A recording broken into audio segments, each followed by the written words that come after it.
তো গাইস সবার আগে এই টিকটক ভিডিওটা দেখুন, তারপরে এই ভিডিওর কিছু ফানি কমেন্টস পড়বো। চলেন দেখা যাক।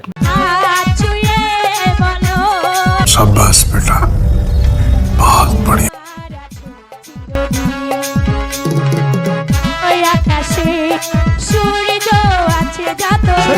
तो चलिए शुरू करते हैं। ভুল করে তোগো ভিডিওতে পা পড়ে গেছে ভাই, পারলে ক্ষমা করে দিস। আমার ভুল হয়েছে, ক্ষমা করে দেন।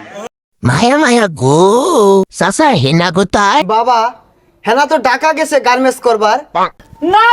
কমেন্ট পড়া শেষ হলে কেউ চলে যাবেন না, বিরিয়ানির ব্যবস্থা আছে। আর জায়গা পায় নাই ভিডিও করা। সঠিক বলেছেন, আপনার বুদ্ধি ভালো। বারবার দৃষ্টি আকর্ষণ করে বলছি, এটা কিন্তু শিক্ষা প্রতিষ্ঠান, এটা কিন্তু যাত্রার মঞ্চ নয়। বারবার দৃষ্টি আকর্ষণ করে বলছি, এটা কিন্তু শিক্ষা প্রতিষ্ঠান, এটা কিন্তু যাত্রার মঞ্চ নয়।